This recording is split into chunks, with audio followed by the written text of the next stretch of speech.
Good afternoon, everybody, and welcome both to the physical audience here at Arbeidskontoret 2 at the Edge, and to the digital audience watching through YouTube. Thanks to all of you for making the excellent choice of spending 90 minutes here discussing the most common and simplest element of them all, hydrogen. Now, no worries, this is not going to be a chemistry lesson. The framing of this particular event is to look at hydrogen as part of the energy transition, with our Arctic and Nordic glasses on, defining both opportunities and challenges, barriers and solutions. Nordic Energy Research and Fridtjof Nansen Institute are organizing the event, and they've asked me to moderate this session. My name is Ruth Astrid Sæther. I'm a former journalist and communications advisor, and I'm working as a professional moderator, mainly covering topics like climate, environment, and energy-related topics. And I'm happy to be here, and I hope that you are as well. The event program consists of 3 short presentations, and then we are entering a panel discussion. And after each presentation, there will be a couple of minutes for questions, if you have some. And I do hope that you will ask questions to the speakers and the panelists. If you wish to participate, we have 2 solutions for you. The first is for everyone, whether you're here physically or watching online. That's to use the digital tool of Slido. So, Slido, we have this code that you can scan with your phone, and you can also see the code here. I don't expect you to remember all those numbers, but just scan the code. I'm going to show it later on as well. Then you enter a forum. You can ask questions and comment. And the genius of Slido is that you can like questions that you find relevant. And you can also help me out by not asking the same question twice, but clicking like instead. So I will be monitoring that as we go along. The second option for participation is for those who are present here and who prefer analog solutions. That's a microphone that we have ready for you. So just give me a sign and I'm going to check and see if anyone wants to ask a question. I guess everything is all understood and we're ready to go? Yes? It's getting late in the conference now, I can see that. So we'll dive into the program. And everyone seems to agree that hydrogen is an important key to the energy transition. And with everyone, I mean single countries like Germany, the US, China, but also larger international constellations like the EU and the IPCC. They all have hydrogen strategies and political ambitions for this substantial energy carrier. However, there are bumps in the hydrogen road, and we're going to discuss several of them during this event. And our first speaker, he has taken on the task of giving us the large picture of hydrogen seen from the EU perspective. Per Ove Eikeland, he is a senior research fellow at the Fridtjof Nansen Institute, the FNI, and he is affiliated with High Value, which is a Norwegian Center for Hydrogen Research working on the entire value chain of hydrogen. Per Ove's academic background is within political sciences and economics, and in his daily work, he focuses on energy policy, hydrogen innovation, and sustainable transitions in the Arctic and beyond. Now, he is ready to tell us how and why EU's hydrogen strategy affects the development of Arctic hydrogen. And do remember, he has time for a question, maybe one question or 2 after his presentation. But first, I would like you all to put your hands together for Per Ove Eikeland.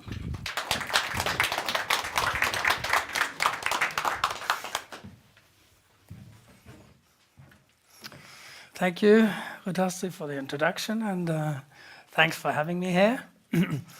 So what my take on this in my presentation will get you through is to get a broader picture of what is happening at the European level through the EU and their hydrogen strategy and how that has evolved.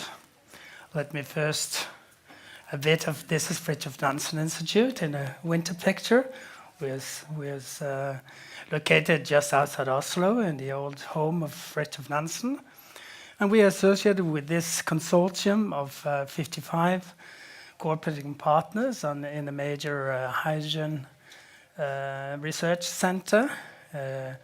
that is led by Norse, but we have a lot of international and national partners from industry, governments, and academia. So my plan is to get you a bit into the European Union hydrogen strategy, how that has evolved, a bit on the major explanation for the changes over time. Then what are the status today for the policy and regulations and the market in Europe, with some challenges ahead. Then a bit on Arctic opportunities within this European landscape and the challenges and some conclusions. So first, the hydrogen strategy of the European Union. It was adopted in 2020. It's a clean hydrogen strategy in the sense that targets are put up for renewable-based hydrogen. And the initial target was to have 10 million tons of renewables-based hydrogen in the market by 2030. Even a target of 1 million by this year or last year. It was a broad scope of end users was envisaged, and a plan for infrastructure and market to be, well, maybe not mature, but going in by 2030. In 2022, the strategy was revised as part of the Power EU plan, and the consumption target was upscaled to 20 million tons by 2030, and with specific targets for imports, that half of the consumption should be covered by imports by 2030, and also a focus on a new corridor from the north. Then, after that point, the EU has adopted legislation to kind of assist the Green Deal implementation. And it's called the Fit for 55 packages of policies. And looking at hydrogen specifically, how that is treated, you can see that there are now set legally binding targets. And the two main targets is for industry to have 42% of its hydrogen use coming from renewable-based hydrogen in 2030, and for transport to have 1% of clean hydrogen as part of the fuels sold in the market by 2030.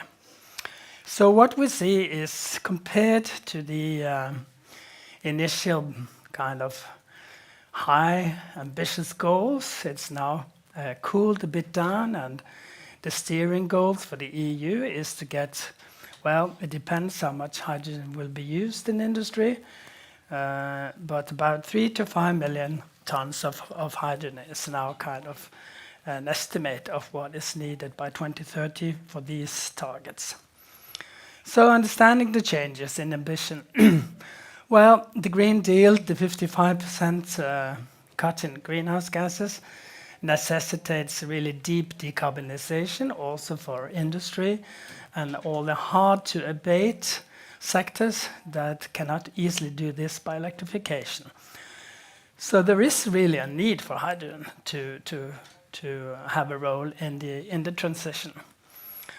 There was a hype, and it was really created by the political leadership in the European Union or in the Commission, together with industry. The bureaucracy, they said, well, this is not realistic. They tried to say that dampen down this, but the situation, it was during COVID, there was not a lot of impact assessments, so kind of these hyped up goals were set. The increase in ambition in 2022 is easy to understand. On the end of the crisis, and the decision to go ahead and accelerate the transition, also hydrogen. So the new kind of more modest binding goals is really connected to the bureaucracy starting up, understanding how fast can this go, what are the maturity of technologies, it's the reality check. And a more sound decision-making process that has happened. And of course also that the member states that decides on these goals have kind of, well, this is what we can go for by 2030. So what's the status of the regulatory framework established? Well, you have these binding targets. I don't have to repeat that. The ETS has been strengthened with new incentives for demand and production of hydrogen, in the sense that maritime sector is included. There will be free allowances for production hydrogen and removal of free allowances for hydrogen consuming sectors. You have a new fuel EU maritime regulation that puts targets for the greenhouse gas intensity of energy used by ships. It's a gradual phase-in of targets. You have the same for targets for aviation. You have got the definition of what is renewable energy to actually enable the producers to know how to produce green hydrogen. And there is infrastructure and market parts of the package. It's included now in the guidelines for infrastructure. You have an alternative fuels infrastructure regulation that has targets for refilling stations for hydrogen. You have a financing framework. I will not go through this, but it's been established and it's developed over time. It's still developing. You have state aid guidelines that allows the member states to much more funding than usually for projects. The market status is the demand is actually down for hydrogen due to high gas prices. You see more imports of ammonia and methanol. So that is not really a good sign these days. When it comes to production, there is still very minor production of green hydrogen in Europe. You see that there is quite a growing market in production in Germany, and the Nordic countries are actually also among the top 10. So the challenges are many. Techno-economic, I don't think I have time to go through all of them. There are enormous financial challenges. The EU funding is only a fraction, and you have some national funding programs that are quite large, like in Germany, the Netherlands, France. Italy, Denmark, and Spain is on the top. There are social-political challenges ahead, with high energy prices and competitiveness in the new world economic order.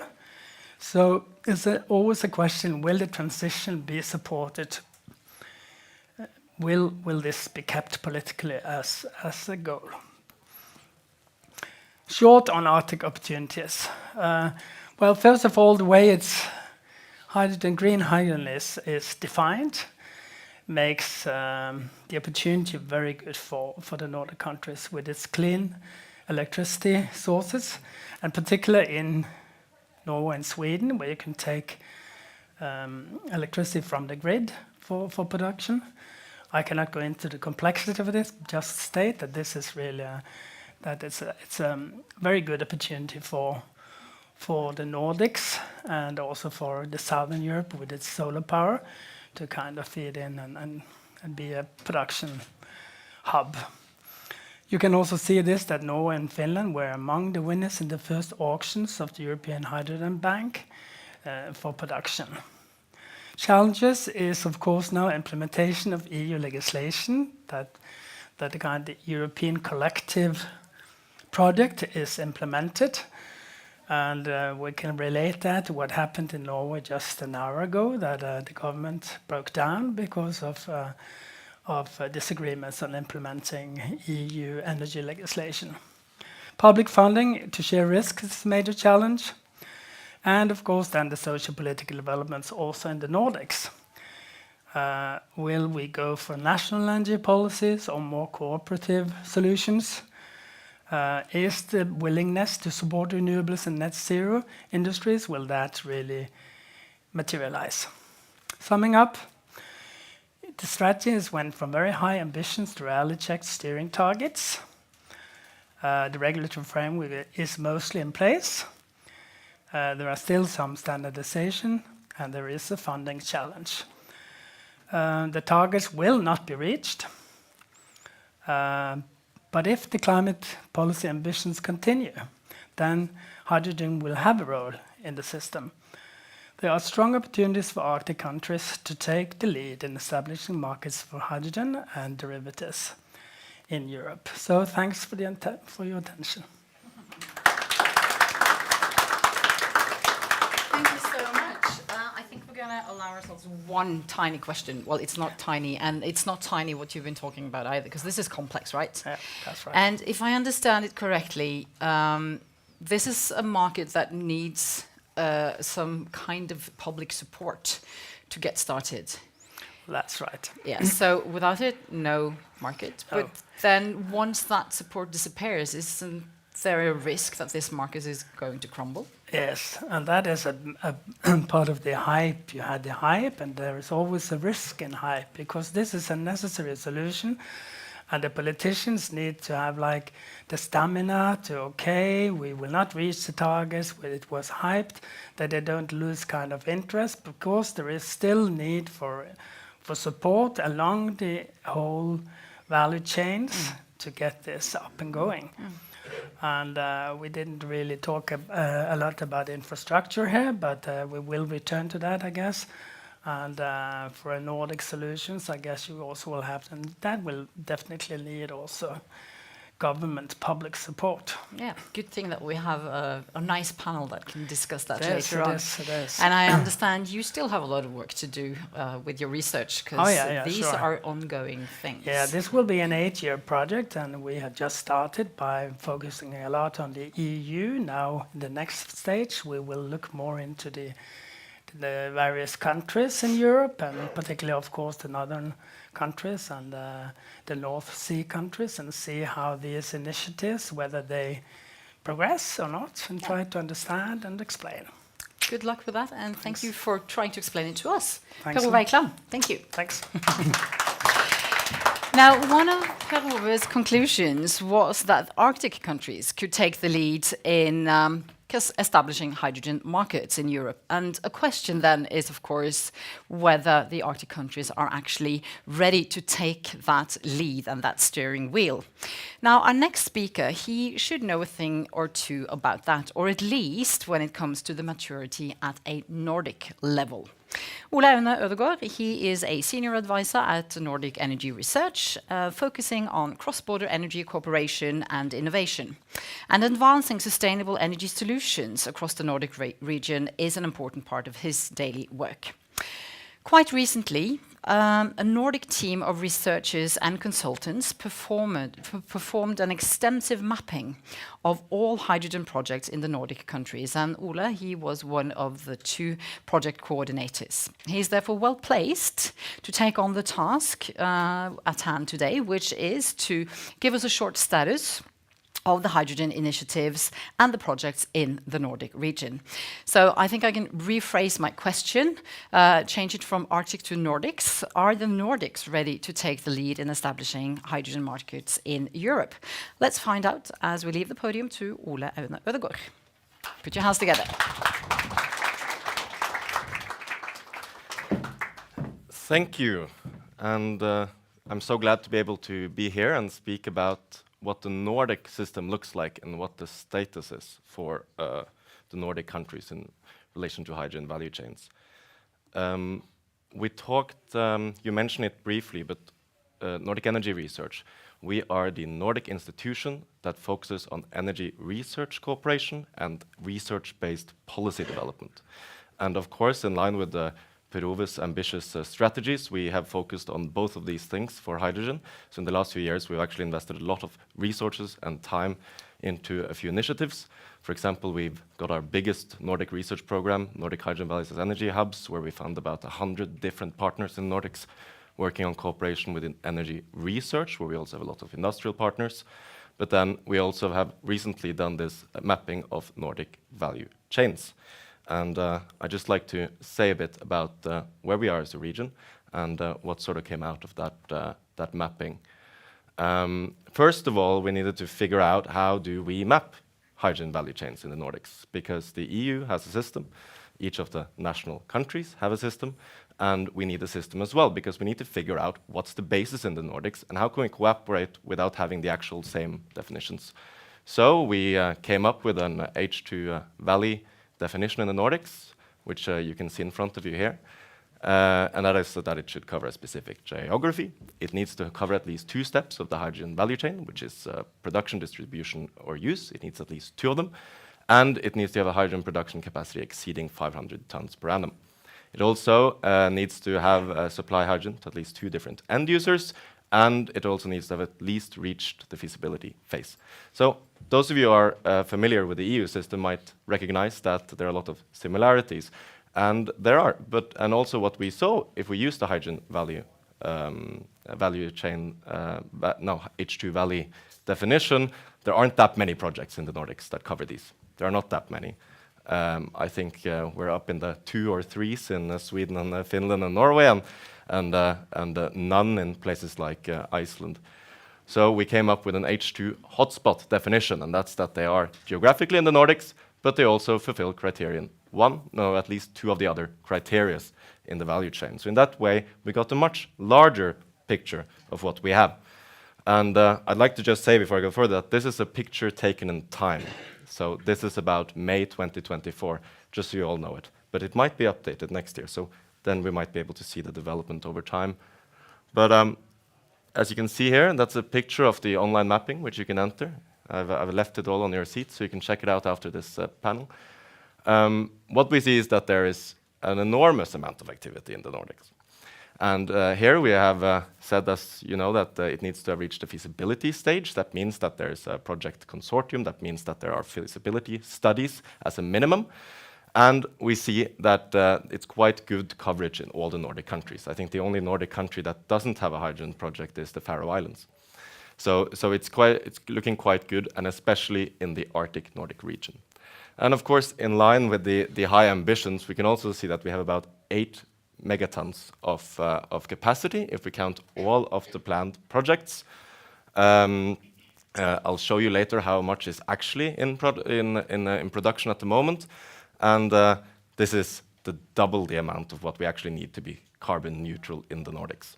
So these are extremely high numbers. And but if we actually look at, if I move on to, there we go.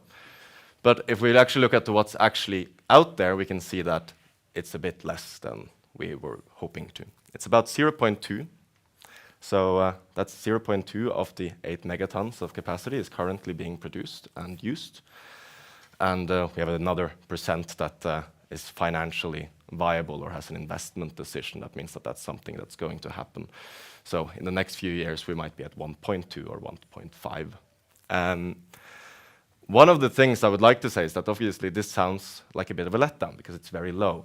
But what we see in this is that also that we need to be a bit more realistic, because you can see in places like Iceland, for example, which is a very low amount compared to the entire Nordic capacity. But if you actually look at what's happening there, that's actually a value chain that's now functioning. So we have these small examples around the Nordics, and also in places like northern Sweden and in Finland and some places in northern Norway where they are actually producing something and where you are close to getting to a point where you have the entire value chain going.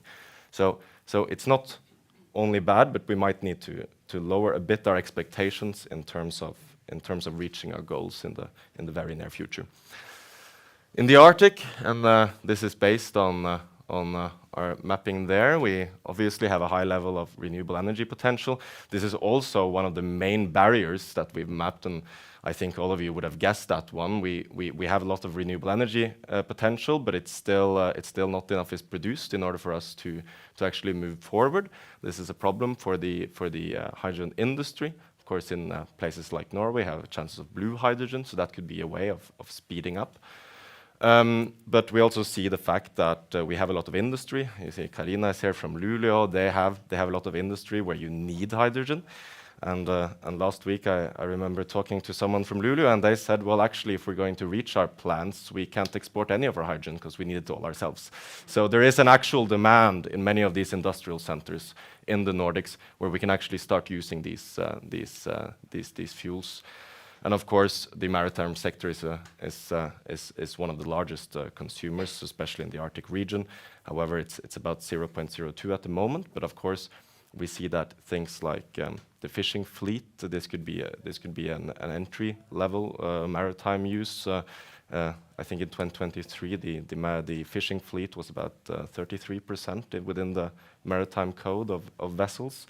So there are some opportunities there. I'm going to be a bit quick about this, but being a Nordic institution, we spent a lot of time trying to get people together. Because one of the big problems in the Nordics and one of the big opportunities in the Nordics is that there are a lot of people doing the same thing across the borders. And especially in hydrogen, which is not a grown-up market yet, we actually need to focus a bit more on collaboration because we don't have anything economically to lose by collaborating yet when the market is still so young. And last week we met with about 200 people focusing on hydrogen value chains, and I tried to compound some key messages there, which I hope could maybe inspire us to work a bit further. The first is that we need to get a bit away from just single projects, and we need to think about how can we utilize the entire thing. We talk a lot about the chicken and the egg problem. That's not necessarily a problem anymore because we have the technology throughout the entire value chain. What we actually need is for it to be implemented in both. So that you need cooperation, and we see that especially in northern Norway, northern Sweden, and northern Finland.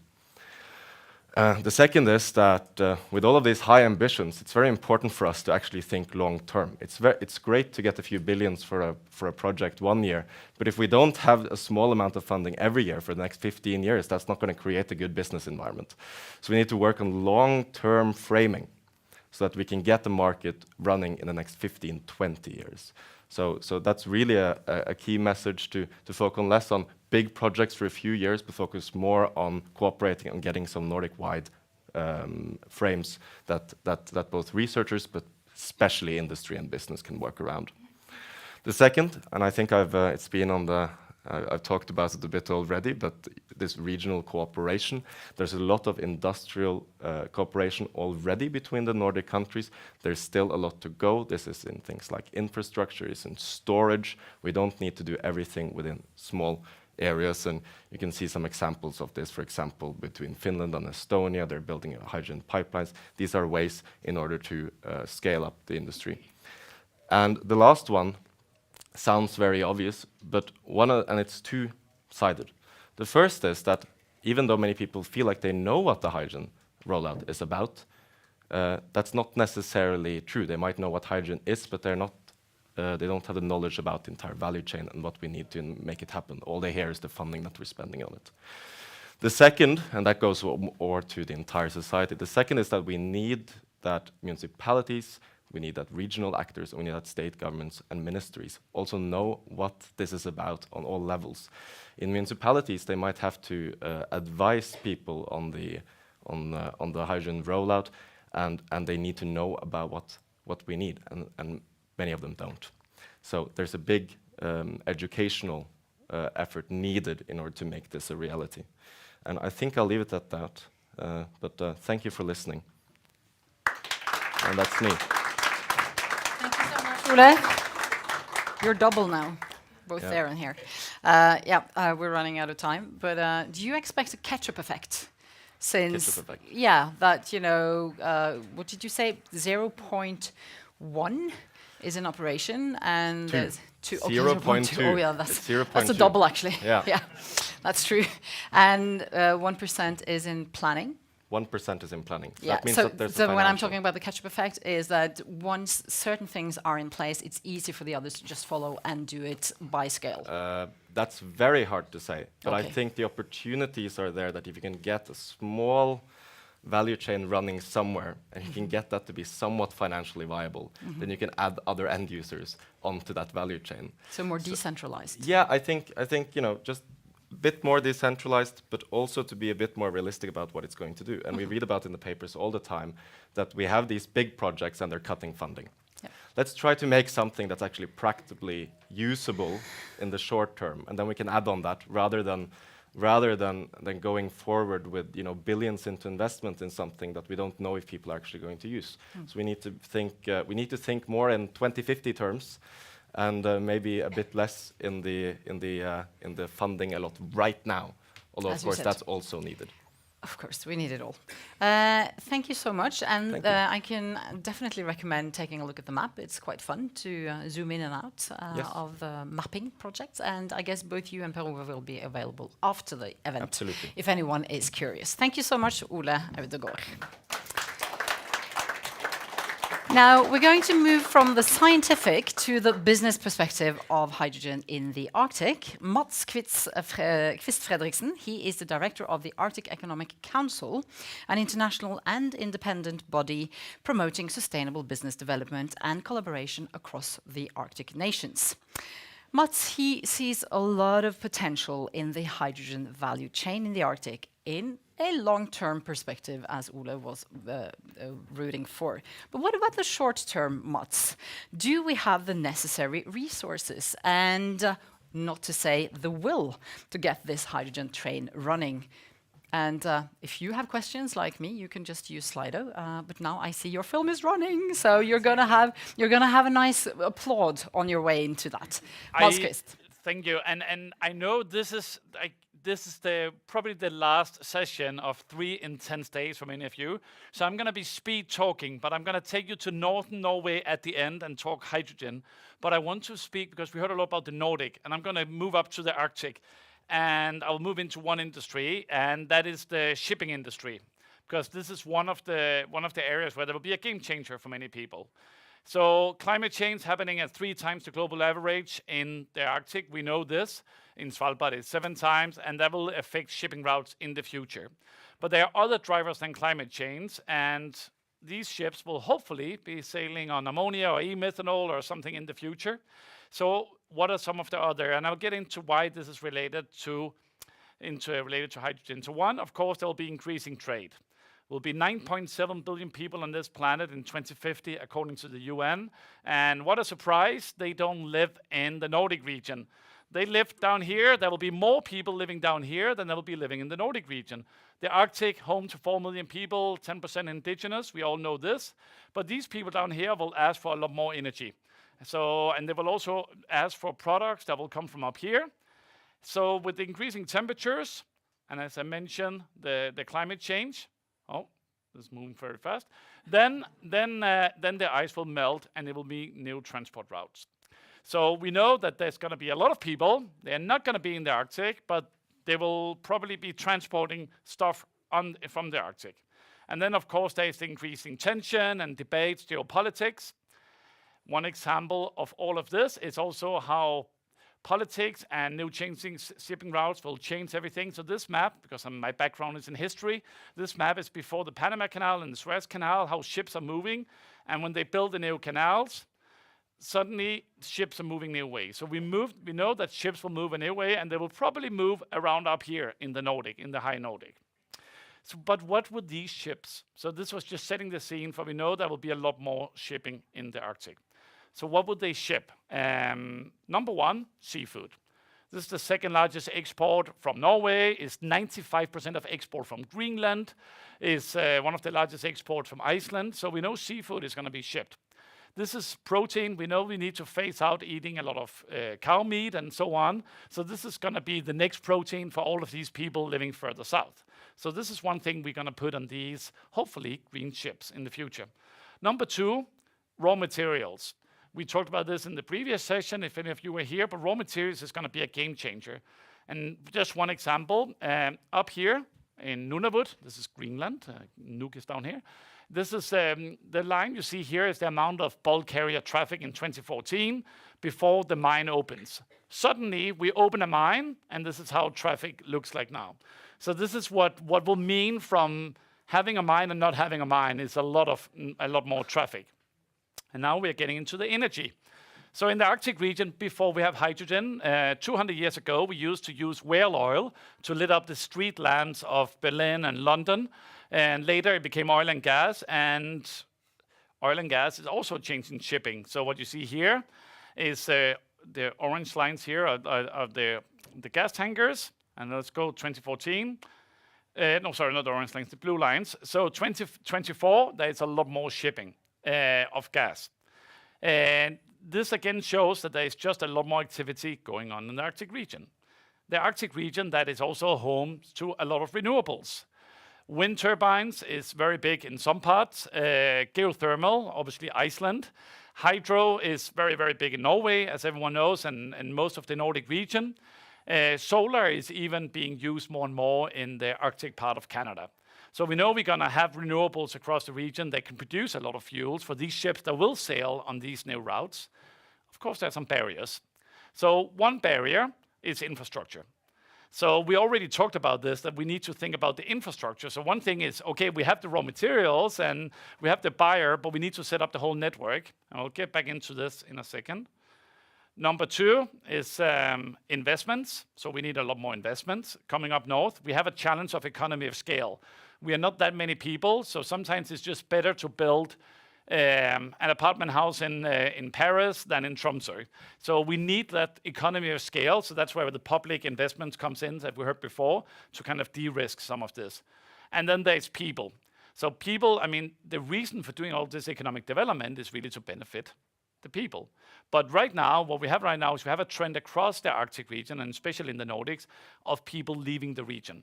So we want to keep them there, and I think when we talk economic development, we should always remember this is actually for the benefit of the people, but we need to attract them there.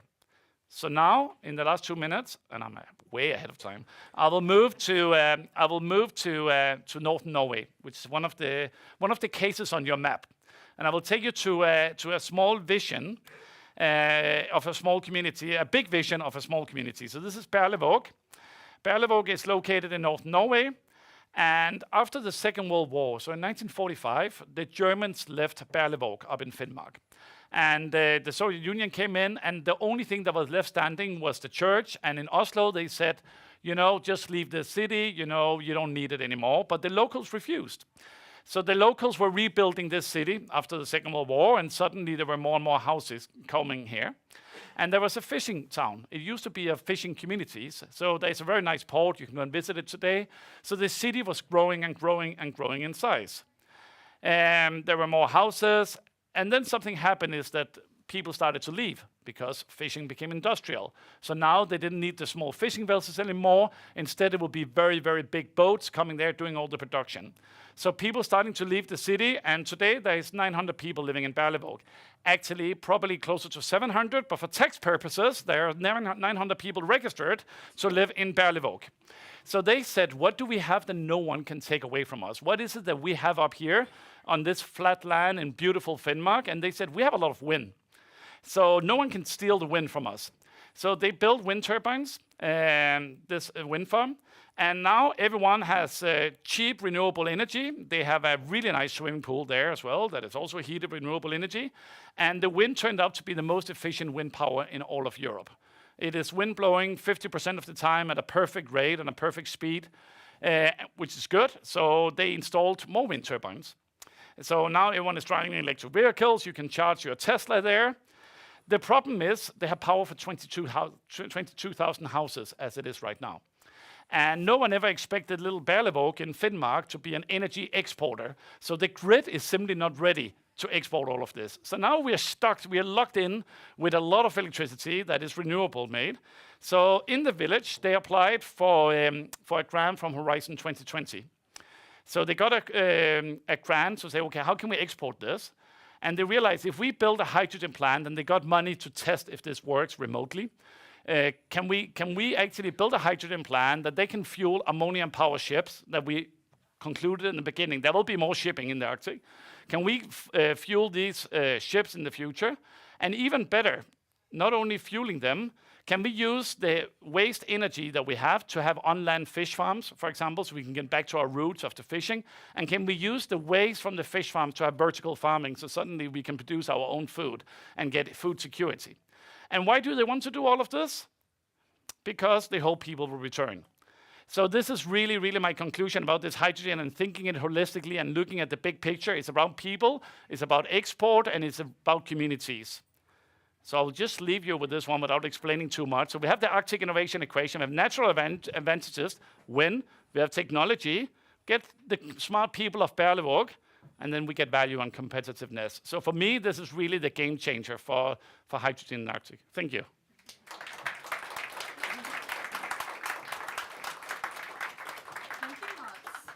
Well, what is the status of Berlevåg now?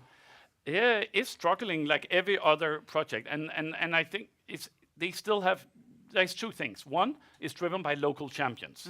This means it's very fragile. You know, like a lot of projects is always driven by those two very, very motivated people. The good thing is because of the Horizon project, they have a showcase. They can show that it's possible to do it. They have produced very little hydrogen, but they have also released it into the air. Another positive is that they own a lot of the land, the municipality own a lot of the land. The challenge then is high interest rates. So suddenly it's just sometimes a better business deal to go and invest in something that's a quick return of investments than having high interest rates and making loans. So, but the world is changing, and I think the world is changing in a positive way for Berlevåg, but it's not easy. And you think people are going to actually move there? So if you look at a lot of municipalities in North Sweden and Northern Norway, they're not talking about move to the north because great skiing and Northern Light. They're saying move to the north because you can be a part of the green transition. You can be a part of the change. And I do think that some people would like to be a part of the green transition, especially young people. You know, cheap housing, you can move up there, you can live very, very responsibly and sustainably up there. So hopefully people move back. And we don't need 10,000 people to move there. You know, we just need to make sure we get back to the 1970s of 1,400, 1,500 people, and that will make a difference. That's nearly the double of the population today, though. Yeah. Yeah. Okay. It is possible. I'm glad to hear that you're optimistic. Thank you so much, Mats. And a huge round of applause to you again. Now, we are going to reorganize a little bit on stage here, because now we are actually going to enter the panel discussion and look at the potential for Arctic hydrogen with a panel of industry representatives and politicians. So we're just going to reorganize. There's a microphone that is going to be connected to someone who will participate. And I'm reminding you all that you can use Slido. It's been relatively quiet so far. We don't want to risk anyone falling down from the podium, but I think we're okay now. So I'm just going to stand over here, and I have I have a microphone for the final person. So we're going to discuss what are the key challenges to be addressed, how do we solve them, and how important is the Nordic perspective here in relation to national policies and the EU frameworks. And of course, if you have additional questions, you can still use the code, and I will look at that as we go along, but I will also, of course, look at the audience and see if you want to have the microphone. So I would like for the following excellent representatives to enter the stage now. Mox Murugan, who is Business Development Director of Hydrogen at Nordic Arctic. He can sit next to me, and I'll try not to fall off the stage. You can go ahead. I'm just going to stand very, very still. Eirik Fransen, the CEO of Nordkraft. And I'm encouraging you all to give them a huge round of applause once all four of them are seated. There we go. Nice to see you. And Carina Sameli, who is mayor of Luleå in Sweden. And last but not least, Ari Alatosava, who is mayor of Oulu in Finland. Welcome to all of you. And now they can have a huge, nice round of applause. Please have a seat, Ari. And of course, I did forget, I think I have to turn this one on. Do I? No, I don't have to turn it on. So there you go, Ari. Very nice to see you all. And we were supposed to be joined by a fifth person today, Edina Wickholm from Yara International, the fertilizer company, who is actually, in fact, a large producer and distributor of both hydrogen and ammonia. Now, unfortunately, she had to cancel last minute due to illness. So we're sending all our wishes for a speedy recovery to Edina. But I'm quite certain and confident that this beautiful panel is fully capable of giving us a fruitful discussion around hydrogen all the same. And I thought we could have an enhanced introductory round first. So I'm going to give you a couple of minutes each. And I would like to start with you, Mox Murugan. As I said, you are the Business Development Director for Hydrogen at Nordic Energy in Sweden. That's a Swedish infrastructure company for energy. And his company's vision is to, and I quote, expand Sweden's gas grid in order to use biogas and hydrogen, together with other energy sources, to secure the energy supply and contribute to the climate transition, unquote. So, building an infrastructure for hydrogen transport and storage, that's at the core of Mox's work. And I guess promoting hydrogen comes with the job. Yet, I had a little chat with Mox before this event, and he told me, hydrogen is deeply overhyped, overfocused, and overpromised, and it's going in the wrong direction. What on earth did you mean by that, Mox? Yes, thank you for remembering that, Bruce, and bringing it up. I couldn't forget that. Really, So honestly. I should point out to everyone that, look, I've selected this haircut for you here today so you can clearly see that I'm not wearing a hat. What I mean is, everything I say is going to be my opinion, not someone else's. And Okay. if you're in the morning session, you know how this is going to spiral out of control from here. So, overhyped, yes, absolutely. 30 years ago in another lifetime, I worked in information technology, and that was during the dot-com era, and I see scary parallels. But all you had to do was throw .com in your name and people would line up to give you money. So it's kind of similar today, in my personal opinion. People say hydrogen's the lightest element in the universe. I say not so fast. Look for details in most of these business plans. Now, you want to see light? That's light. So there are questions I have about how hydrogen is sometimes used as a delaying tactic, a greenwashing tool, which distracts from those who have a genuine commitment and desire. From the morning session, you all know that I believe commitment is the key to actually bringing about meaningful change. So for those of us who were not at the morning session, where do you think hydrogen should be used? I mean, where does it have a purpose? Well, okay, so I distinguish in two parts. Firstly, hydrogen is used today, and that is often forgotten. Around 100 million tons of hydrogen is used in the world today.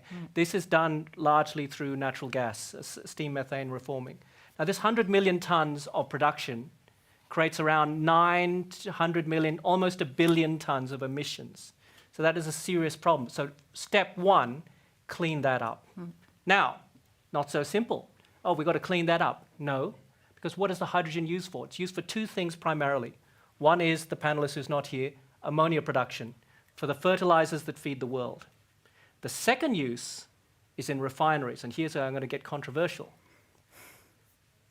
One of those businesses has a future.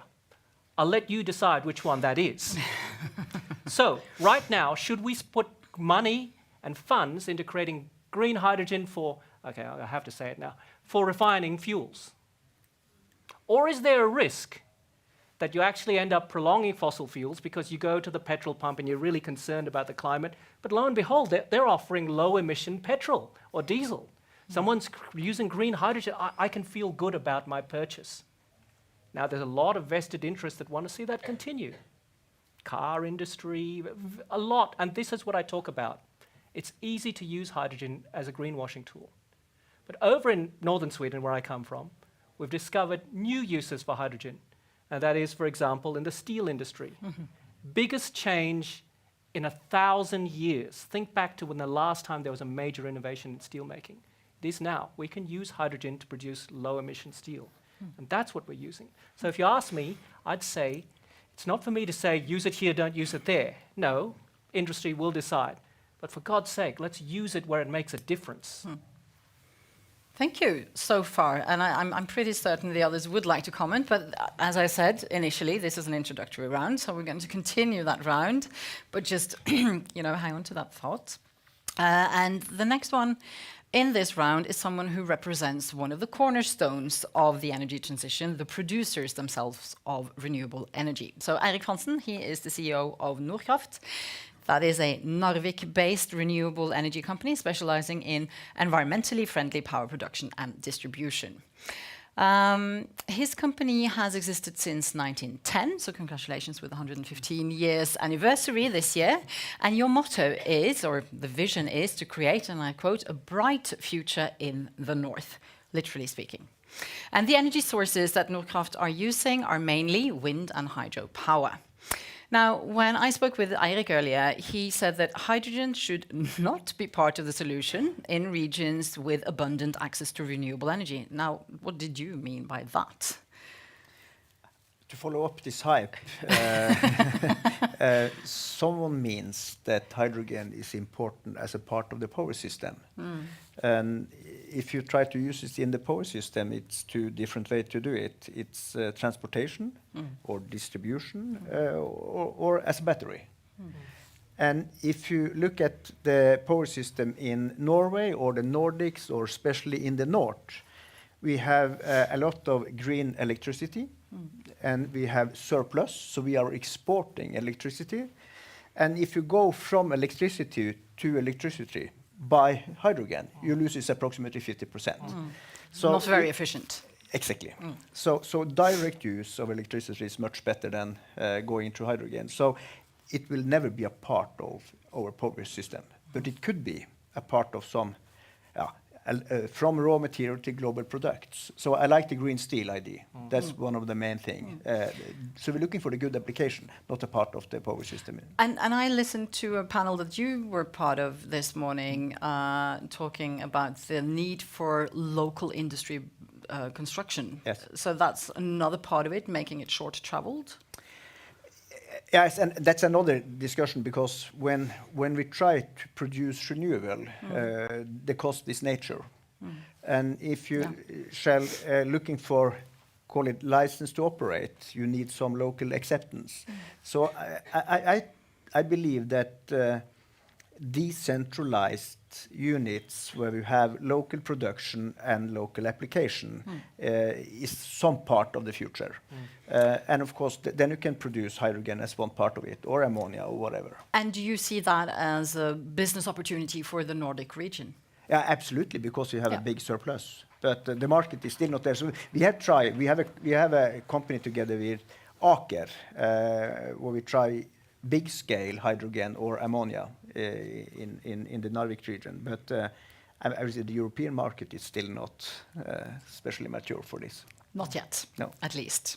So thank you so much for those very optimistic reflections from the two of you. We're moving on to the politicians in the panel, and I know that these are probably more outspoken fans of hydrogen. So Carina Sameli, as I mentioned, she's the mayor of Luleå in Sweden, and Ari Alatosava, he's the mayor of Oulu in Finland. And I'm just going to give a brief introduction to the two cities, so you have to correct me if I'm saying anything wrong. But both Luleå and Oulu, or Uleåborg, as some people may know it as, these two cities are located at the Gulf of Bothnia.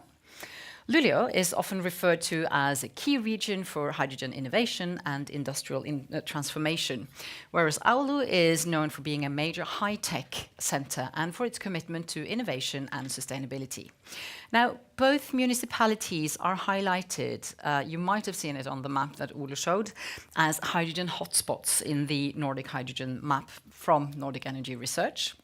And Carina Sameli, Luleå is home to one of SSAB's steel production sites, and we just heard mention of green steel. And through the joint venture Hybrit, the steel production in Luleå is now about to become fossil-free, using green hydrogen as the main feedstock.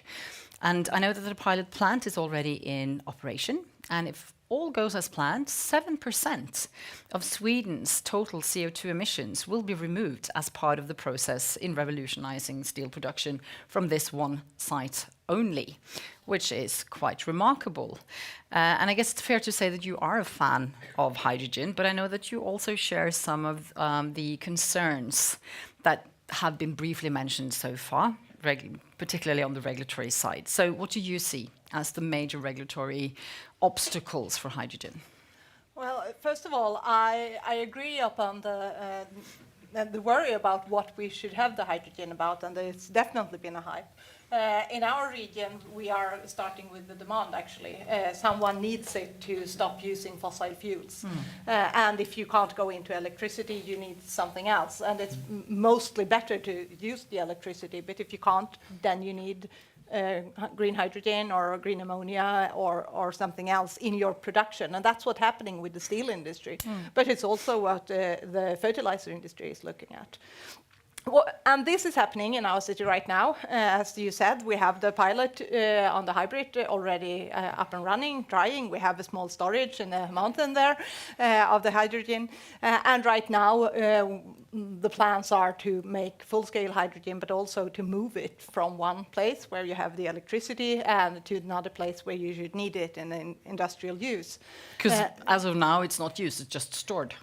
No, today it's a pilot. The Hybrid is a pilot only. So the full scale will not only be, not all the industries in Luleå or in Norrbotten will have the hydrogen production at the same place as where they will have the plant for steel or for iron sponge or for fertilizers. And that means you have to distribute it. And in Sweden, we're not used to gas pipes. We don't have it. Like every household in Sweden has a electricity grid coming into their house, and we are like fully used to that. And right now we are having a debate about we need to use a pipeline to get the hydrogen moving. And that creates a lot of debates because, first of all, we're not used to it. Second of all, Sweden is not used to it, so we don't really have any regulations about this. When actually Nordion is applying to have these grids or these pipeline grids, then they use the legislation from 1978 for a pipeline for sewage and water. And you're like, so then people show up at my place and ask just a question like, this legislation is made for transporting water. Is hydrogen really the same thing? And you're like, no, it's not. Definitely not. I guess Max can corroborate that. Exactly. Well, it does cover the transportation of energy. But interestingly, how do you define energy? Because many of the projects we're talking about are not, in your scenario, taking the hydrogen and then making electricity out of it. They're actually using it as an industrial feedstock. So lawyers can argue about whether it's covered by the 1978 Act or not. Yeah, exactly. But that leaves out, and I don't know, and I'm not supposed to know anything about hydrogen. I'm supposed to know anything about Luleå and the politics in Luleå. But we have to handle situations we're not used to, and that worries me, because it's very, very difficult to understand the consequences. And also in northern Sweden, since we have had a lot of electricity production, exporting our electricity from the north, we also have a tradition of, colonialization. You take our natural resources and use them somewhere else. The wealth is created in south of Sweden, and we get nothing. And in that debate right now, when we have a new industrial area, I'm worried that when people don't understand what's going on, then we will have the same debate about, is this really good? Should we really have these companies making these investments here? Do we, as I say, we really need to make an investment here? So we need to get people involved and understand the situation. And that's very difficult for me as an elected person when I don't get it myself. So we need to cooperate. And I must say the companies are really helping out, but it's not like everyone knows how it's supposed to be done. Short, because we still haven't heard from the fourth person in the panel. Will you politely wait for him? Yes, good, thank you. Well, thank you so much so far. And the fourth person in the panel, finally, Ariela Tosova. I know that you are an experienced business developer, and as the mayor of Oulu, you're also actively supporting initiatives that foster clean energy development and regional collaboration, also referring to what Karina just said, including hydrogen-based projects. Now, Aulen Energia, I'm not sure if I'm pronouncing it correctly. Thank you. It's a Finnish company. They're planning to build a 100 megawatts hydrogen production plant in Oulu. And I know that there's also a French company sniffing out the possibilities as well. They have similar plans for your city. Now, market creation is at the core of everything that we're discussing here today. Is there a market or not? And it's one big challenge that we are going to enter into the discussion of now. But how do you, as a mayor, approach that challenge, without falling into the chicken and egg conundrum? I don't see that problem in our case. Okay. Why? We organized a competition between the possible hydrogen companies who wanted to talk with us. We have a very promising area beside the harbor, and there are 15 companies that around the world are attending the competition, and now this French company is elected to continue the negotiations and so on and so on.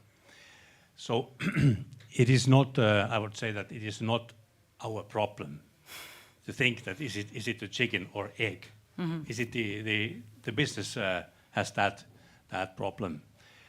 What we are trying to do is to build up, the facilities and the infrastructure and things like that, so that these investments can be real in the future, near or far. We doesn't decided that. So this French company, what are they planning on using this hydrogen for? They are planning to make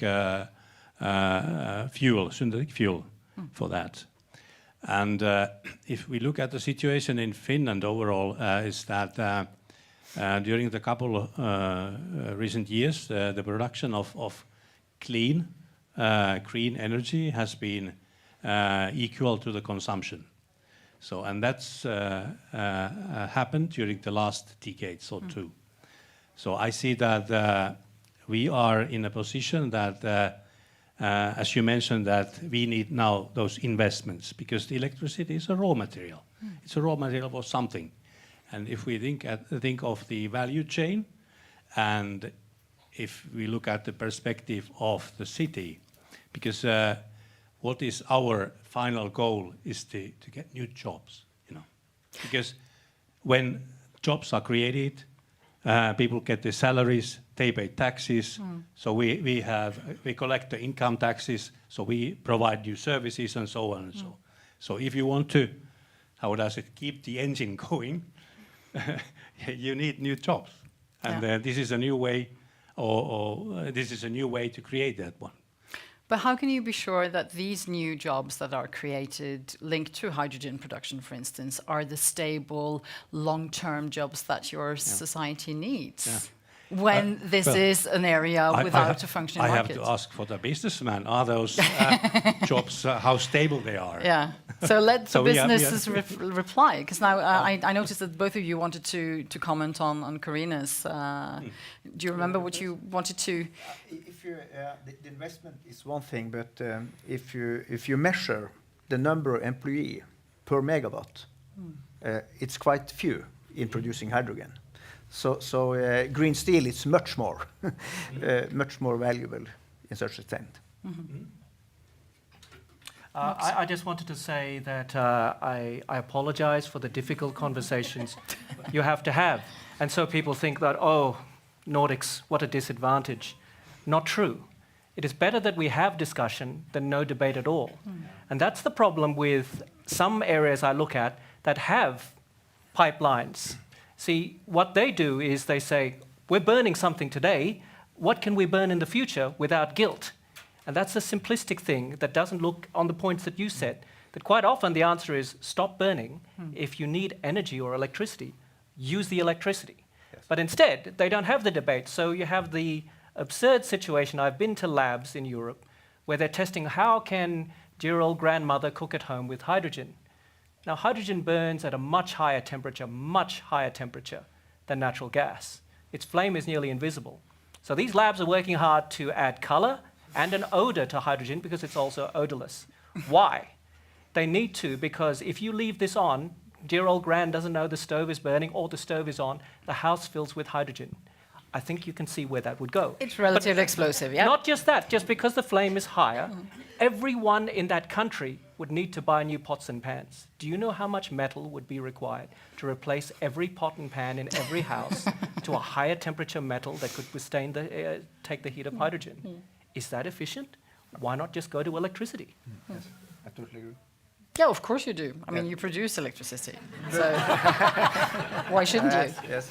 But my question I mean, Luleå and the north part of Sweden is amazing. Green steel in Boden, Hybrit, Facebook, whatever. All these are new value change, green value change. But I hear that the Hybrit and LKAB's plan to make green steel, it's 20 years later than planned. What's the reason for that? Well, first of all, the LKAB and the SSAB and the Hybrit project, they have two phases. And the first phase is still in line. So the one in Gällivare, in Vitåfors and Luleå, that is the first phase. And they still aim to be up and running 2030. The second phase was until 2040, and that was the transition of the Kiruna mine. And they do not think that they have energy fast enough, but also they found rare earth minerals in Kiruna. So they are actually changing the place. Yeah. So they are looking at the rare earth minerals, the new founding, the Per Geijer founding in Kiruna before they are doing the hybrid transition phase 2. But yeah, I say that we definitely had a hype a few years ago, because then everyone showed up at my office wanting to buy land to have production of hydrogen and an industry. And right now, and we have a surplus of renewable energy in northern Sweden, but the demand is right now so big. So if you now call the Swedish energy company and say, hi, I would like to have a hydrogen production, they will say, well, come back here in 2040. So that's what's happening right now. It's not as easy as you thought to get the electricity to where you need it fast enough. And then it's like many different problems. It's the Swedish regulation, since we always had the surplus of electricity since we built the hydropower, but like not necessarily in the future. Then we don't have regulations for a shortage. We only have it for a surplus. So we need to change the whole regulations. Building grids. We actually have like quotes from the Swedish Parliament in the 70s when they said, now the Swedish grid is finished. And you're like, no, it's not. We need to build it. And then we like basically had no one building grids in 40 years. And now we need to build them very fast. And we don't really have skilled people, legislation to do it fast. So it's like many things at the same time. And then in the end of it, it's like, well, our surplus of energy coming out of hydro, coming out of wind, it will not be a surplus when the hybrid project is up and running. Precisely. And then we need more production, and we still want it renewable. So we have many challenges, but we like taking them one, you know how you eat an elephant? One bit at a time. One bit at a time, yeah, precisely. Also for camels, I suppose. Ari, and then Mox and Eirik. Yes, I wanted to add that it is not only to build a production plant and jobs in that way, because at least in Oulu, the University of Oulu has many projects with hydrogen, and there are spin-offs from their research. So our aim is to connect, of course, these investors with the university people so that we can create something else around it. It's not just a plant itself. How easy is it to get that kind of collaboration going?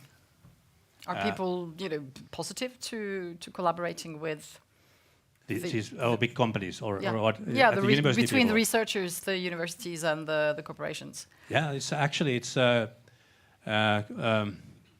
quite common in Oulu that the research units are mostly or mainly financed by the companies, so the interaction is quite normal, and it's a must, if you want to keep those researchers. Yeah. So in Oulu region, about 6% of the GDP is used to R&D. Okay, that's quite high. So it's much higher than this target 4%, which means that and most of the finance come from the private sector, 75%, which is a little bit different than in the capital area. So this model for cooperation between companies, especially in the electronics and then the software industry, but the same model is suitable for this also, I think. Good. Mox and Eirik. Okay. Mox first. Yeah, sure. Again, want to emphasize personal view. I think the point brought out about green steel and the issues there show how complex this is. You see, because we cannot just focus on either iron ore or hydrogen or steel. It is all interrelated. To the panel before this one earlier on today about China and critical metals. See, the business model for green steel is using hydrogen, it's about 20-30% more expensive. So you'd think that would be a deal killer. However, in the total cost of a new car, that adds maybe €1,000 to the cost. Then it becomes a marketing exercise and one that you can cleverly use. Because let's say if you were, for example, creating an electric Mercedes-Benz that cost €1,000 more, you can market that to the right audience for €10,000 to €15,000 more. You can drive the world's greenest car. Yeah. So that worked. But because of missteps in strategy and competition with China and how they're leaping ahead with electric vehicles, electric vehicles are now being scaled back in Europe, not in China. So, question then going forward, can you still market a Mercedes-Benz for a premium if it's diesel? Is someone going to pay more for kind of green Mercedes-Benz, or will they just buy the old one? There's the challenge, and I said how it's all interrelated. And how do you relate that to hydrogen? Well, hydrogen is used as the input for creating the green steel.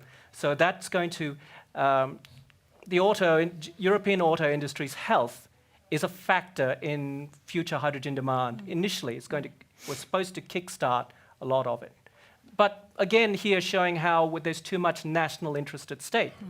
You see, again, speaking personally and my own view, either the hydrogen is used in Sweden to reduce the iron ore there, or the hydrogen is used in the German steel mills close to the auto plants. But under no scenario is it used twice. You don't reduce iron ore twice. And yet, every country is saying, I need hydrogen for me, protect my industry, and then people say, no, we need it up here. That's the problem. I wonder, when I look through plans that say, I suspect there's double counting going on here.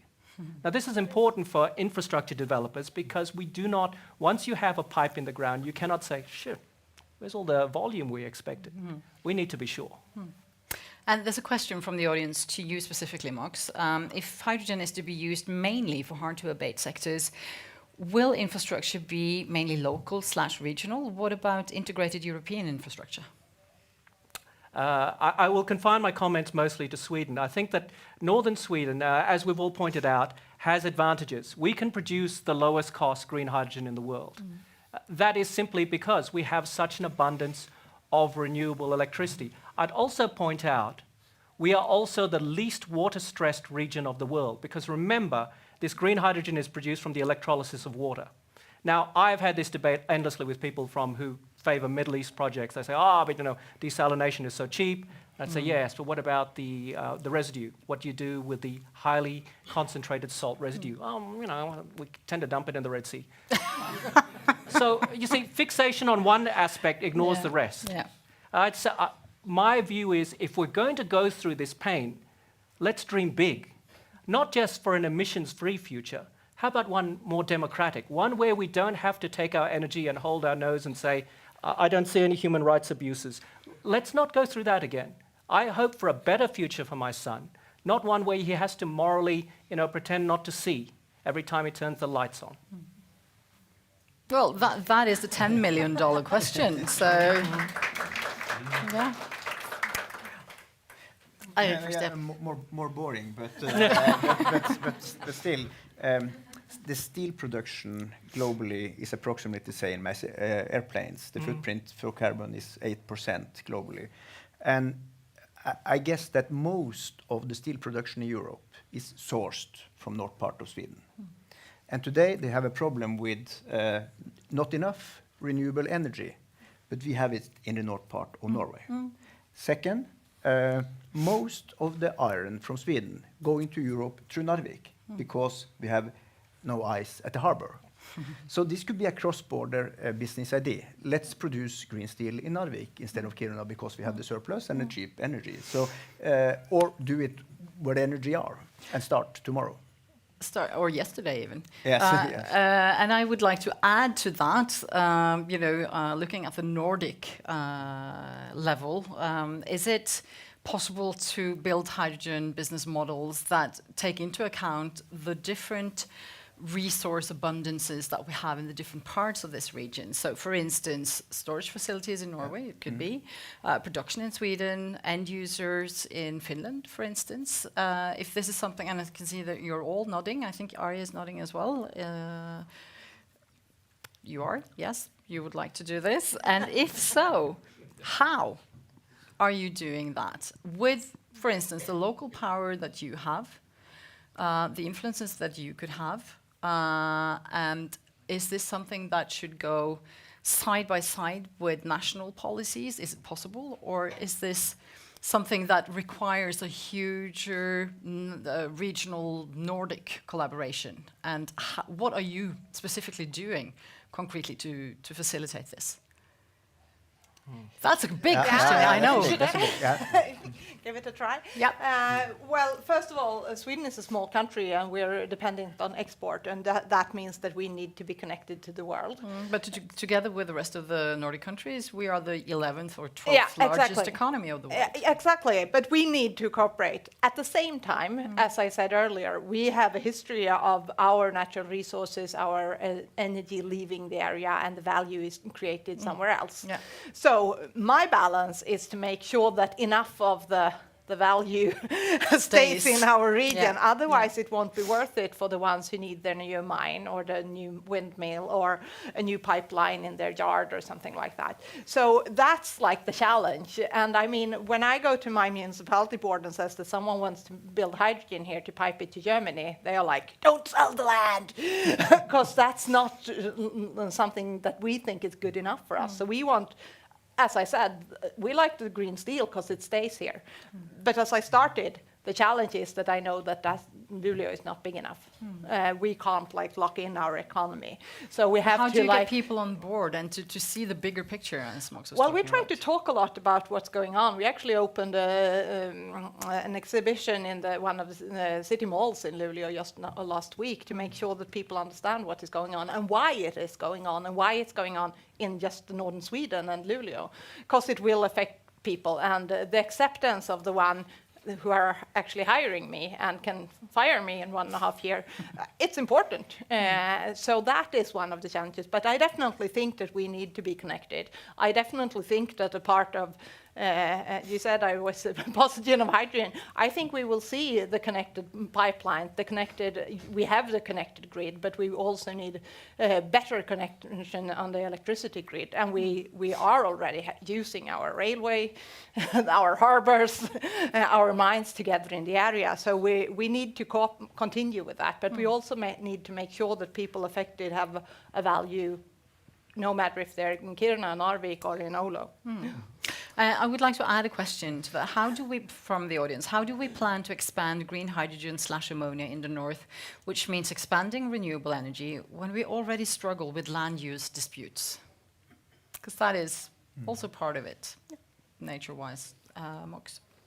I understand, and most of the times that the Sami community have given input throughout this conference that I've heard, they point out that yet again they will be the ones who have to bear the brunt of transmission lines. So not even if they're close to the wind farm, but transmission lines traversing their land, etc., which make revenue sharing models even more complex.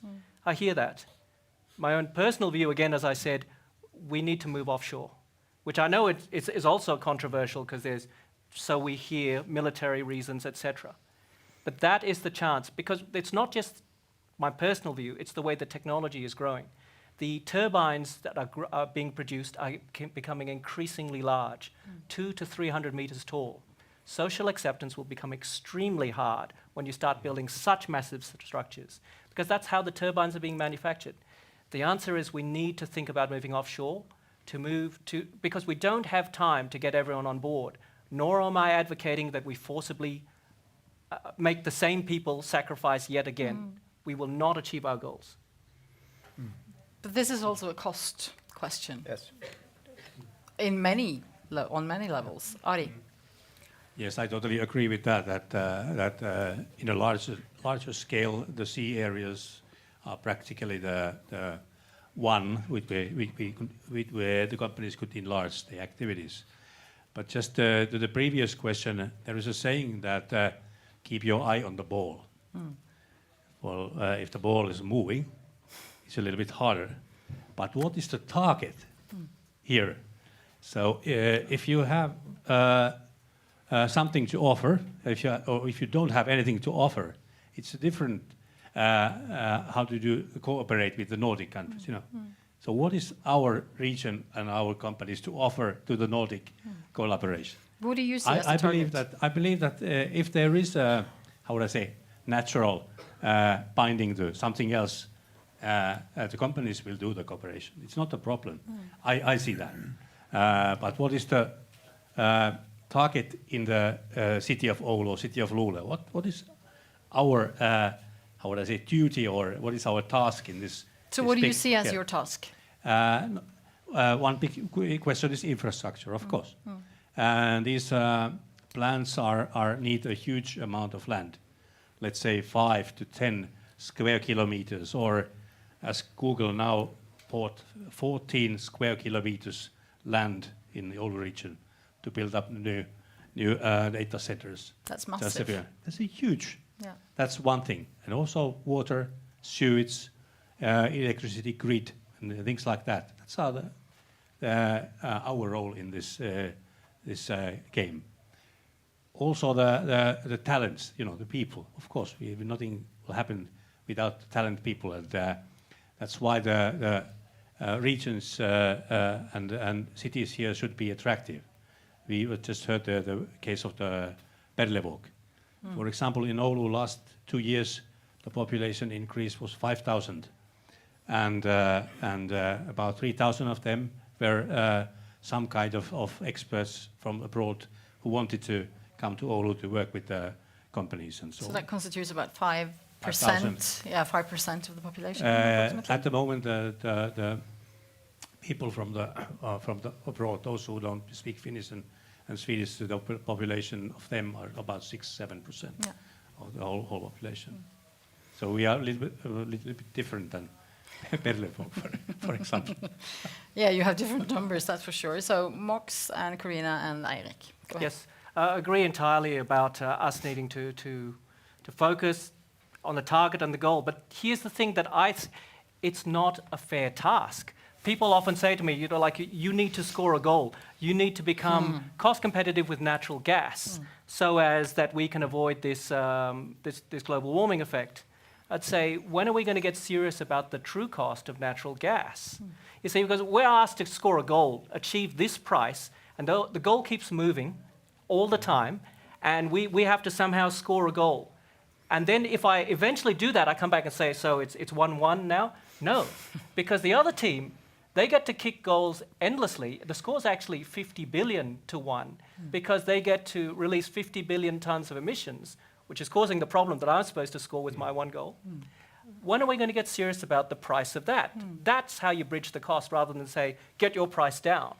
How about getting serious about lifting their price? So taking more of the climate goals into consideration and actually communicating those alongside the challenges that we have with serious carbon price. Yeah. I'm just going to have a quick look at the audience to see if there's anyone here who would like to ask a question in the microphone. I have a couple of questions in Slido, but if anyone, just give me a tiny hand or a finger, that should suffice. And I know that Karina and Eirik also would like to have a comment, and after that we have to sort of start landing, even though we could have been here for hours discussing this. Yeah. And I want to get back to the conflict question, because that is actually what is worrying me. Yeah. We are into a transition, and industries are into a transition. It's about energy, and I fully agree with you. It needs to be costful to make emissions. Otherwise, there will be very, very difficult to go into electrification or leaving fossil fuels in any way. And then we don't know if we have an earth for my grandkids to live on. So Precisely. that's the earth will be here, not not for humanity. humans. No. That's like the challenge. Yeah. So we need to do that, and we need to do it very, very fast. And today it is difficult because the costs of emissions is too low in the world. I think that Europe is actually doing some steps in the right direction, but it's still too slow. And also, we will need minerals, because we need electricity, we need digitalization, AI, big data, and all of that need minerals. And it needs old minerals like copper and iron, but also new minerals that we haven't used that much, from batteries and everything needed. So there will be changes when you make a transition. That's the only thing I know. But are we ready to take the costs? Yeah, and someone will take the costs. And that is what we have to deal with the coming years. And at the same time, if we don't do it, we will still be buying cobalt from kids working in Congo, or we will buy our electricity from somewhere else. We will buy electricity out of coal from other countries. Well, that's not sustainable. So we have to handle the conflicts locally to be able to live in a world where we can live in the future. And that's a huge challenge, because the conflicts will be very, very local. Is it this Sami group who has the right to have, or should it be a windmill? Is it this house that should be here, or should it be a port? And that is very, very big conflict that we have to talk more about, I would say. Yeah. Well, thank you for that. And Eirik, I know that you are talking also about, decentralized solutions and so on. Maybe are we moving away from the global picture and looking more into our local and own backyards? In a way. And I think that's quite important. And what is decentralized? I'm not having the answer, but my worst scenario is that our cities in the north becoming a kind of oil platform or energy platform where we exporting electricity or hydrogen and importing talents and people, traveling, commuting. So we need to create society. And I think this cross-border idea, we have everything. We have the mining, we have the electricity, we have the water, we have the client, we have even the talents in the university. So I think more cross-border can increase the value, not instead of competing with the value. So Narvik and Nordkraft is a result of the mining. It's a result. Narvik was created because of the mining. True. We're going to have the final question now, and it's going to be threefold. Two of them are easy yes or no questions. So, first of all, do you agree that hydrogen is a factor in reaching our climate goals? Yes or no? The ones who say yes, hands up. Good, thank you. I was hoping for that. Are you optimistic when it comes to building a hydrogen value chain in the Nordic/Arctic region? Yes or no? No. Wishy-washy.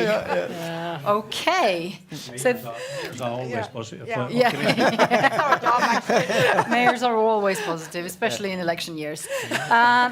When do you think this is going to happen? So since the two mayors said yes, you're going to start. So Karina first and Ari, and the rest of the panel will get a couple of minutes. No, a couple of seconds to elaborate. So Karina first. When? I'll say that we see the big industries growing up the coming 5 years in Luleå and Gällivare and Norrbotten, Boden, and either they will be up and running 2030 and we will be sitting here looking at a lot of hydrogen use and production in northern Sweden, or something will happen, and then I am wrong. Okay. Because I actually believe they will be there. Yeah. So you're going to be back here in exactly. 2030. You invite me. Yes, I'll make a report. We have a date in 5 years. Ari.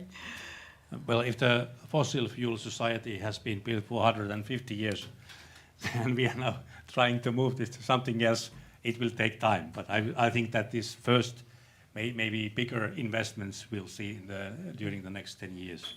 So 5 years, 10 years, and Eirik? 15 to 20. 15 to, so you do see this happening, but you were a little bit skeptical. Yes, I think ammonia, for example, for fuel production, it's obvious. Yeah. But we have tried with the 400 megawatt, and the market isn't there, and we have tried for long PPAs. So we know the European market now, I guess 15 to 20 years. Yeah. Thank you. And Mox, final word from you. As usual, different view. It's now or it's never. Yeah. We're doing this to prevent climate change. Letting targets slip from 2030 to 35, 40-ish, that doesn't cut it. Yeah. So yesterday, mainly. Yeah. Ari, well, final word. I almost forget the most important thing, to invite you to Oulu. There's a Northern Hydrogen Week in the mid-February. Almost 1,000 people are already attending, so there is still room for you. Thank you so much. So we'll be there, either physically or digitally. I hope we can. No, physically, of course. Yeah, okay. Digitally, of course. Thank you so much. This has been very both thought-provoking and inspiring. So thank you so much to the panel. Thank you to the audience for participating and asking very good questions. And, well, good luck. I think that's what we're going to need. Thank you so much. Thank you. Thank you. Tack.